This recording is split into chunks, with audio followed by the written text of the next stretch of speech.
Hello, everybody. Welcome to Cup Filler Friday. It is November, and I am so happy to be able to share with you today the Megan McGuire. And I say the Megan McGuire because she is a force to be reckoned with.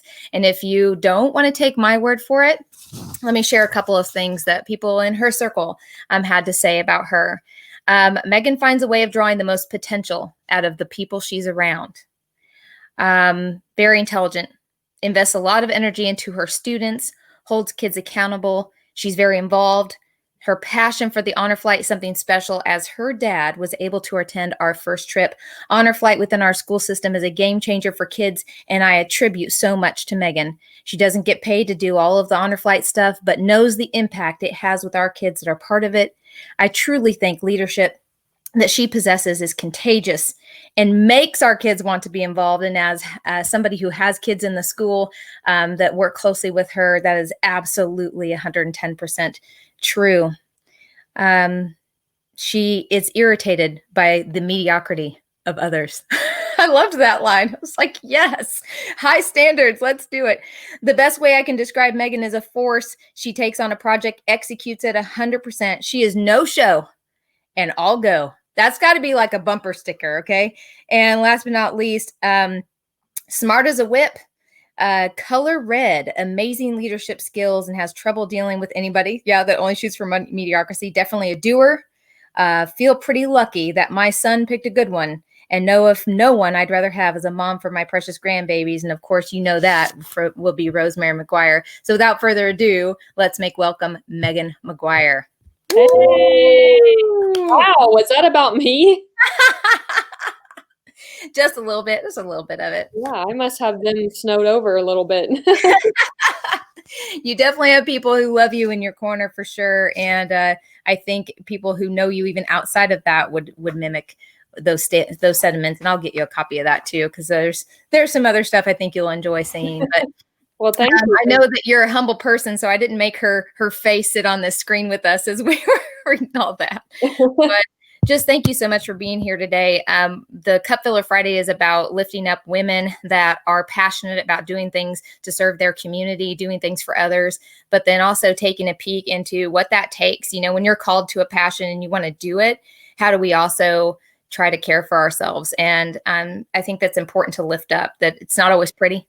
And it does take commitment, but man, it's worth it. It's worth it. I had a cup filler last month that said, my cup is overflowing. There's nothing that I would want to take out, though. I don't want to take out my kids. I don't want to take out my nursing job. She was a stand-up comedian, too. I don't want to take out my stand-up comedy. Like, all of it is good. So when I think about my cup being full, like, it's awesome because I love everything that's in it. So, Megan, can you talk to us a little bit about where you come from? Like, I don't know, how did we meet? I'm trying to even think about that. Like preschool, Brecken and Reagan, I think we're in preschool together. Brecken and Reagan were thick as thieves and best friends. And I have so many pictures of them at first day of school and Halloween. And I think that was it. I can't remember a time before that, but I think that was it. Yeah, I think we connected in that way. And those two were so fun to watch growing up together, and still have been. And since then, I guess my kids went through, elementary, junior high, and then my oldest landed in the student council with you. And so we've kind of been connected through that, and that's been fun and good. So there are a couple areas in your life that I would love for you to highlight. And so when I talk about what the passions are in your life, what you look forward to doing to fill someone else's cup, I'm just going to let you take away and share whatever you are wanting to here. Well, when we talk passion, I think that would be one of those things where they tell you in an interview, you should be able to say strengths and you should be able to say weaknesses. And it's always easy to come up with weaknesses, and then you try and think of strengths. But passion for me is everything.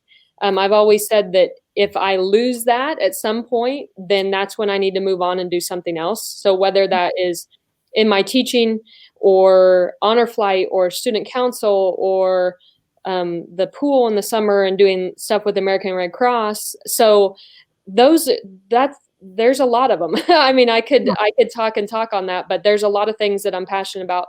Being around great people, you included, people who lift people up, and try and see the good in everyone and make sure that women are out there knowing and growing as individuals. So we thank you very much for that. Well, thank you. I was telling you earlier, I was actually at work today and we were talking about how many new baby announcements there have been. And I was like, well, I think my COVID baby was cup filler. Like you came out of a moment sitting in April and going, I am kind of sick of the negative. I'm done. There are a lot of good people out there doing a lot of good things. Let's start highlighting that. And so I just appreciate you being a part of that today. Well, that's great. Well, I'll start with what I have Addie in the most here recently is student council. So when I came to Olpe full time, so when I first started at 252, I was at Olpe in Hartford. The student council position had opened up, and I thought, I can't do that. I have no idea what any of that has to do with. I was in it in high school, and that was it. So I took that on as being the government teacher. It kind of fit. So I took that on. And to me, it has morphed into this very giant project that is so rewarding all the time. We have awesome kids involved. We have awesome kids that have attempted to be involved and haven't got on yet. And that's great because we have a list of people who are really wanting to be involved with it. I wish we could have all of them, and eventually we probably will. But I can't say enough about how the kids come out of it. They understand leadership.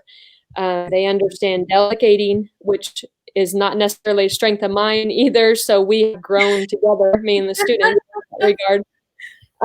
And I think it kind of tipped off with the Eagle Pride shirts. To me, that was the turning point when we started doing that. So when we started providing the Eagle Pride shirts, and it started with just 7 through 12, and then it morphed into everyone gets one.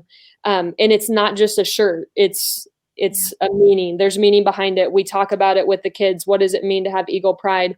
What does it mean to wear this shirt? And I really have to attribute some of that to Fred McLean at Madison, because he was a huge mentor for me, and shirts was a huge deal for them. It was. I was going to Madison to try to step into that position. And I think one of the first things I got was a T-shirt. That was like, well, if you're going to be at Madison, you've got to get, like, everybody has shirts. It's important. You got to have shirts. And what he did and what you then have taken is it is a community. It branched out to the whole community to be able to have that. And my girls are proud to wear their shirts, everywhere. And the kids communicate about what it means, and they know how important it is to have that. So good. Yeah, so we did a Stuco drill team, which is our dance team with Stuco, and they wore this last time at homecoming every one of the shirts, and I think there was a couple that didn't even get worn, and we had 11 kids out there. So I would have to look it up to know exactly, but it's a pretty incredible thing. And the most incredible part of it is the community donates the money towards it. Gosh, we first started it. When we first started, Stuco paid for all of them. And then it kind of morphed into, okay, how can we get the community involved? And they have been incredible. Every single year, our Stuco president actually takes that on, which is a great life skill for them to have. That is. Go out and solicit money, and that's hard. It's hard for anybody to do that. So it's been incredible. There's so many things that we can do for Stuco, and what I love most about it is they're up for whatever. Yes. It might be 10:30 at night. I'm like, you know what? We should do this. The next day we're doing it. So they're great. I love the culture that it's bringing to the fact of I don't have to be embarrassed. It doesn't matter if I look stupid. I've never done this before, but let's go do it on a huge stage with everybody there. And I noticed that is coming forth earlier on. High school, like maybe freshmen are starting to do it. Junior high age, even older elementary have started to embrace that. It's okay to put myself out there. And that to me is the most rewarding thing that has come out of Stuco. You have created a space of safety to take risks. Mm-hmm. And I wish that was permeated in every classroom and in every school, everywhere. Imagine what we would see from our students if they all felt comfortable in taking a risk. Mm-hmm. They'd be unstoppable. Yes. Yes. Well, I wish I would have been able to do that when I was their age. Oh yeah. Oh my gosh. You don't get that confidence sometimes till later in life. And I'm like, okay, now we're set because you got it early on and now you can go do amazing things. So hopefully Absolutely. they carry that through. Absolutely. Okay. So outside of student council. Honor flight, of course, Yeah. has become a huge part of who we are at 252 and a huge part of who I feel like I am. It has been a game changer. And I told you early on, of course, my dad is a Vietnam vet and one of the most wonderful people I've ever been around. And I didn't appreciate that when I was in the house. I didn't talk to him much about it. We didn't discuss things. And that's a shame. I do feel like our students that go on honor flight and student guardians have a much more appreciation of it. So that's good. I'm glad that they do that. But honor flight it's beyond words. We had started in 2016. We were supposed to take our 8th trip last April, and unfortunately it got canceled with COVID, which I hate. I hate for every vet that it got canceled. I hate for our seniors who graduated and some of them never got to go on the trip. But it is the time that we're in, and we will keep pushing forward. We're still talking about it. I talk about it all the time. We actually today wrote letters to every vet that we have taken on. So that's about 150 people. Gosh, that's awesome. Yeah. Our students are incredible. They get a connection, and it's not just for that time period that we're there. What I'm most proud of is the connections that have continued on. My dad went with Aubrey Davis. So that was a big connection for him. He loved it. And I hear all the time from vets that I have that they have an increased appreciation of the youth today because they were a little bit worried. Gosh, amazing connection you're making. Yes, it's awesome. And the kids, I think the other incredible thing of that is a lot of them have no idea who they're going with and sometimes don't even meet them prior to the trip. So now you're thrown into this social experiment to see how it's going to go. And some of them have never flown and some of them, and it's a solid 48 hours of go, go, go. And they are so good. They are so good. It's incredible. And, somebody said to me one time, well, you go all the same places. Doesn't it kind of get boring? No, it doesn't get boring. It's a new experience. There's a brand new 55 other people on the trip almost every single time. And getting to watch your students experience something that they may never experience again, priceless. Well, okay. So your father was in the military. Mm-hmm. How did this begin for you? How did you find out about honor flight? How did you take on, I'm going to bring it here. We're going to do it. Well, Mike Augerbright said, hey, have you ever heard of honor flight? Never heard of it before. He said, what do you think about us doing it? I said, okay, having no idea what we're getting into. And that first trip went smoothly. I had all the vets tell me, oh, it was so great. Everything. I was thinking, oh, good. They didn't notice all the things that didn't go exactly how we wanted them to. And we were very lucky because we've had some great people go with us to help guide us and then continuing to go. Doc Heitman's been on every trip. Gerald Carrick's been on them. I mean, it's an incredible group of people that are involved. So we're very fortunate in that way. But literally, we hit the ground running with this. And then the next year it was, what do you think of taking 2? Okay, let's do that. And as long as vets are available to go, we're just going to keep going. I can't imagine not being involved with it. And like you said, my cup is overflowing. Mm-hmm. Time is very, very valuable at this point, but never could I imagine not being involved. I feel connected to my dad even when he's not there. So you can see your dad in everyone that's going. So that trip is going to be the best trip that we've ever taken. And that's our goal because they're never going to get to go again. So this is it. It's awesome. I'm getting emotional because when I moved to Kansas, one part of me, my dad was stationed elsewhere at the time. He was in Korea, actually, when I moved to Kansas. And that was one thing I didn't understand. I'd lived on military bases my whole life up to that point, and I didn't understand that other kids didn't get that. Like they didn't understand that you do put you're here and you say the Pledge of Allegiance. And when TAPS plays, you stop everything that you're doing and you turn to a flag and you honor it.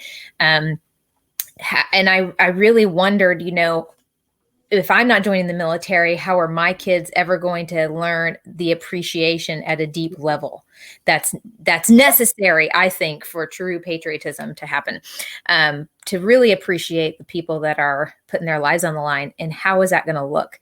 I see the Honor Flight as a place that is teaching my daughters the Veterans Day essays, any time that they do anything for Honor Flight, my girls are asking about, their Uncle Louie, who just retired from the Air Force, their Uncle Chris, who's always been a lifelong military guy, their Papa Lou, my dad, my mom wore Army boots, my sister-in-law, Shannon, wore Army boots. Like it just helps to connect it to, oh, this is real. It's not just a flag. It's not just a holiday. It's not just, oh, there they are as a veteran. It's like, what does it mean now? It's attached meaning to all of that. And I love that is building a bridge between those generations. Good. I'm glad to hear that. When we had Ben Pimple come back and surprised his kids. Yeah, bald.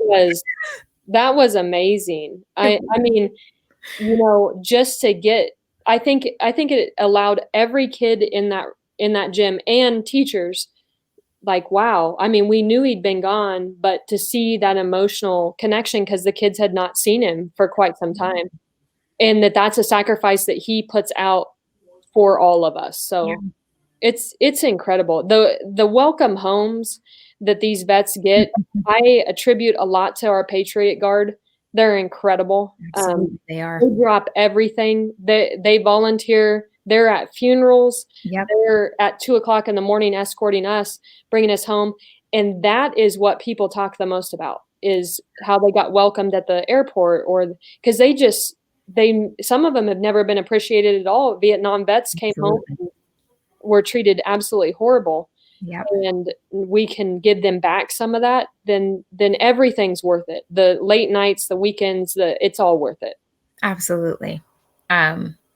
It's so awesome. I've got goosebumps. I love talking about it with you. It's just incredible.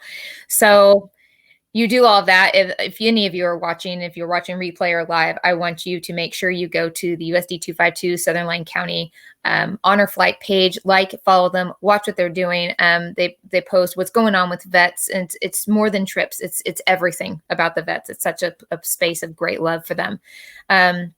So in all of this work, where the piece of self-care that I want to bring in here, it's called My Cup First, because I feel like if you can't take care of yourself, you can't do this good work. You can't show up in the ways that you need to show up mentally, physically, ready to go.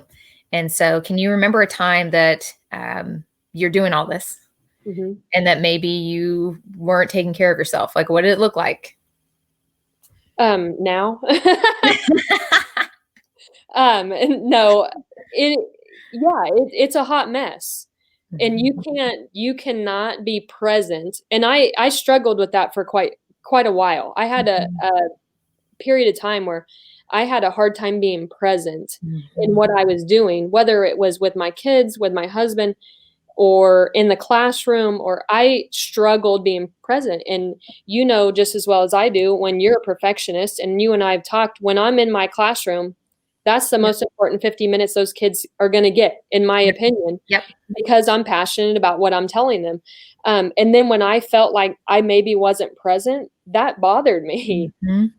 So I had to find downtime ways and better time management to make sure that all those pieces fell, so I could enjoy being at my kids' games, or I can enjoy the current events conversations that we're having right now in class. So whatever it may be, I had to really make sure that I was being as present as possible. And I felt like that did self-care for me, because I felt like, okay, now I'm back to, I've given that 110% it deserved. And then I can feel good about what I did. Yeah. And sometimes I'm not even sure people probably noticed, of course I'm going to be critical of myself, but I knew, and that was enough. So, that's definitely one of them. I have tried to do way more of just stop and everybody always would tell me, well, it'll still be there in the morning. I was like, yeah, I know, I have to have it done in the morning, but it'll get done. And again, I go back to students, and I told you that your daughter helped me today. I could name several others that stepped in today in a big way, and allowing that to happen has helped a ton. The delegation, and it's educational for them because they're helping with something with honor flight or whatever it is, and just being able to relinquish some of that has been a game changer for sure. Absolutely. So you gave yourself permission to trust someone else. Yeah. That is, when you talk about perfectionism, that's one of the hardest things for us to do. Yeah. That list is not very long. No. It needs to be longer, but I understand that. I understand it completely.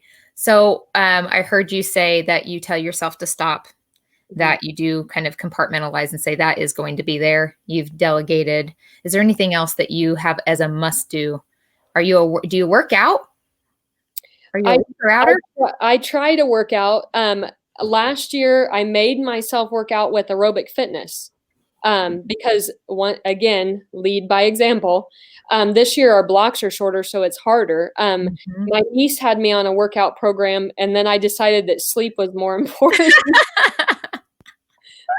So I really enjoy just having downtime with my circle of people. So whenever I can do that, if I can go over to Davis's, even if it's for 30 minutes, we're good. Absolutely. That definitely helps.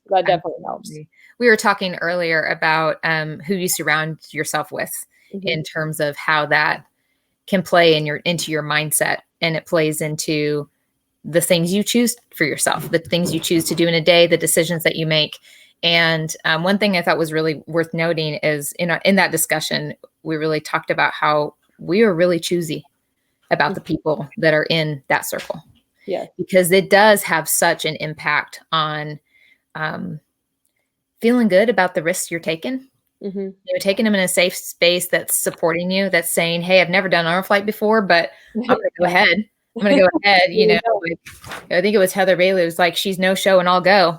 I'll go means I also know that I got people in my corner that are going to say, we got you. Wherever this is going to go, we got you. And I think that's a really important piece when you're taking the risks and trying to show up 110% every day. Yes. That's cool. I'm lucky that my husband and kids are great because they are a fly by the seat of their pants group. Absolutely. So, I know what we're doing the next few days. Yep. But they're learning as we're on the go. So they have to be able to be extremely flexible. My kids basically live at school with me, and that's their normal. So it works. Absolutely. And all these older kids they get to hang out with the coolest people. Seriously. Oh, yes, they do.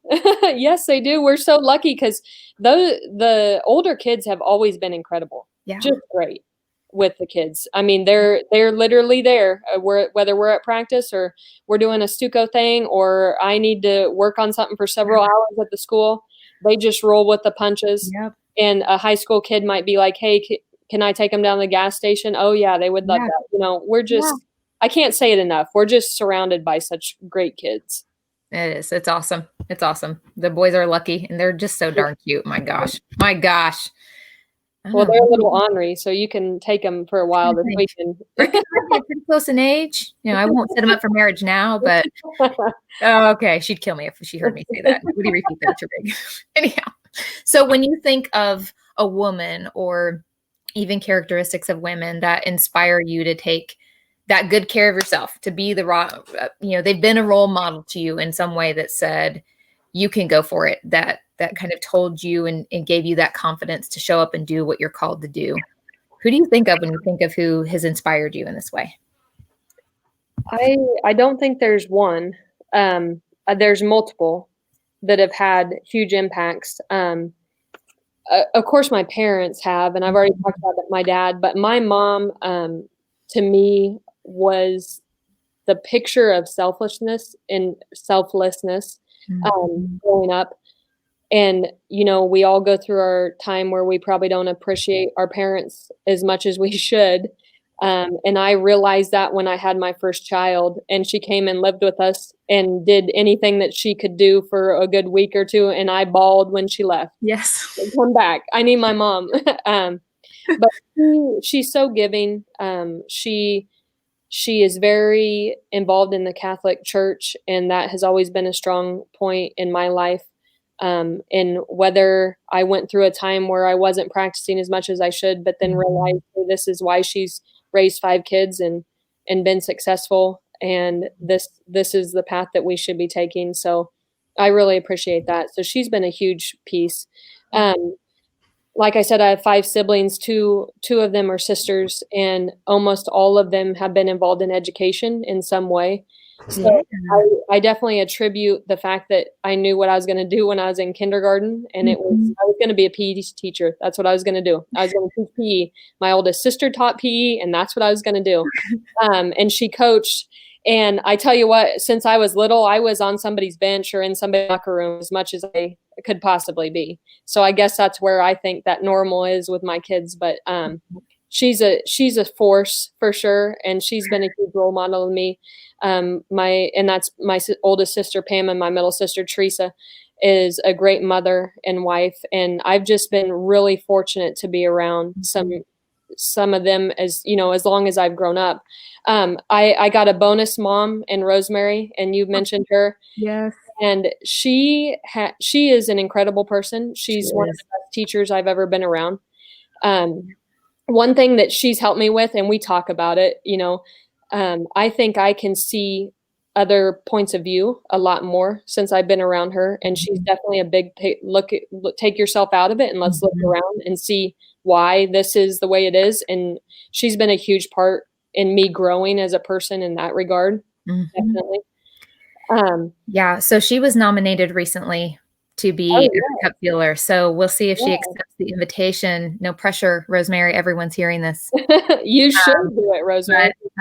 Hands down, one of the best educators I have ever had the privilege to work with. And so many kids are so much better because of her. So many teachers are so much better because of her. So, yes. Well, when she retired, I was like, what are you going to do? Oh, I'm going to retire. Yeah, that lasted a year. I knew there was no way she could leave being involved with kids. She just loves it. Yeah. Yeah. Oh absolutely. My God. My light in my classroom is going to go out. Okay. I'm going to have to move. And then I would definitely have to add to that list. Like I said, I have tons of them, but Carolyn Davis has been a huge support for me. I mean, I keep joking with her. She can't retire. What? I mean, you can't retire.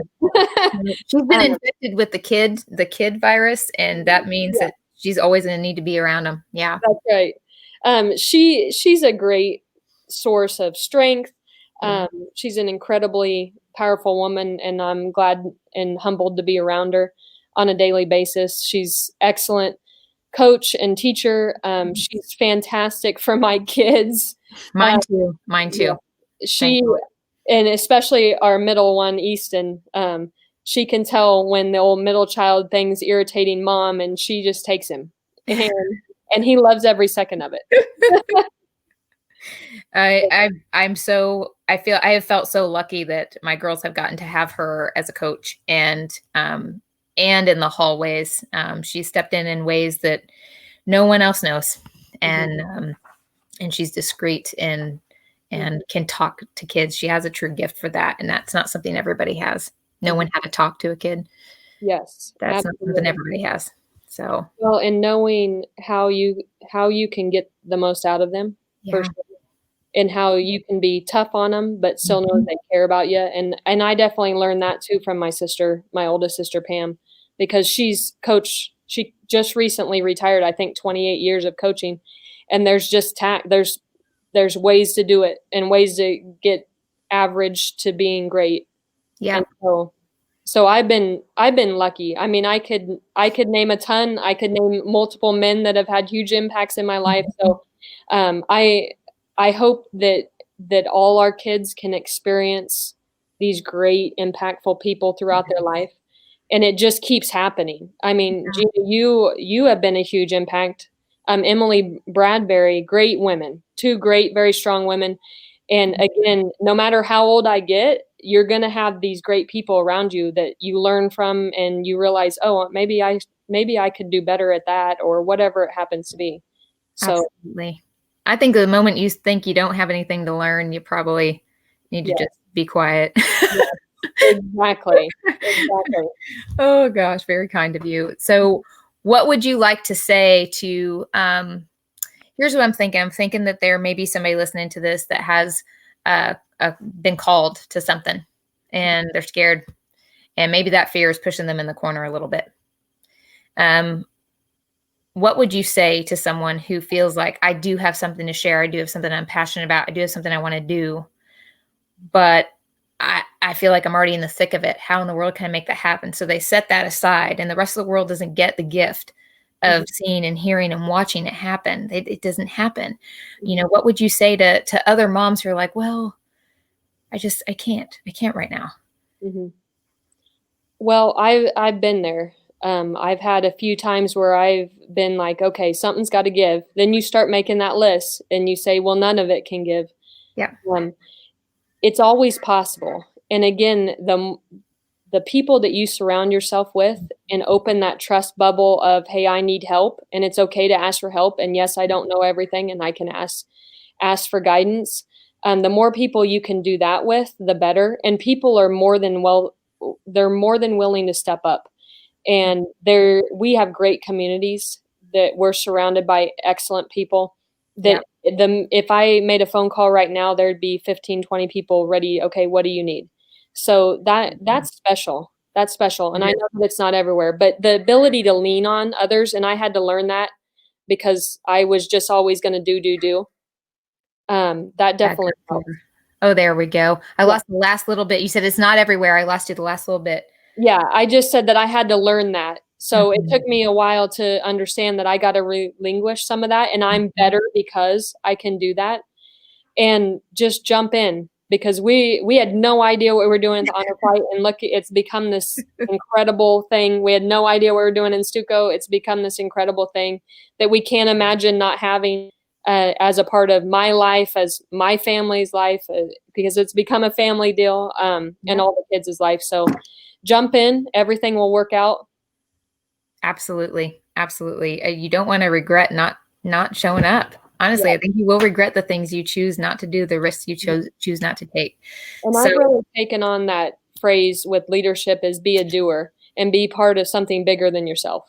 Absolutely. So here's some things that you can do. You pick what avenue you like, and then continue that as an adult.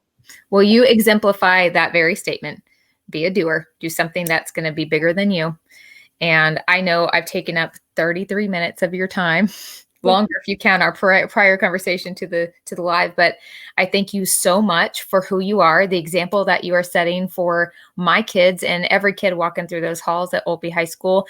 And if you would like to support anybody listening, please, COVID is really raining our parade, but the honor flight is going to go again. This is not going to last forever. So I just implore you to check out their website, donate where you can, when you can, and really just show up for them in that way. Veterans Day is coming up next week. There are some special things happening. You want to share what's going to be happening close to the school next Wednesday, I believe. Next Wednesday at 1:30, they are dedicating the Olpe Area Veteran Memorial. It is gorgeous. If you haven't been out there to see it, they have done such an incredible job. Again, the community has supported that financially. And is that at 1:30 you said? It's at 1:30 next Wednesday. The school is going to be involved. I'm hoping that we can keep doing that, keep being involved with that. Absolutely. Well, I'm excited to see it. I know I peeked by the other day when everything was lit up at night. It's gorgeous. So beautiful. So beautiful. So thank you so much for joining us today, everybody. Cup filler, Megan McGuire. And you can, again, just go to that Facebook page and see all the incredible work they're doing. And just thank you so much. Thank you. Thank you for having me. Appreciate you. All right. I'm ending it. Bye-bye. Bye.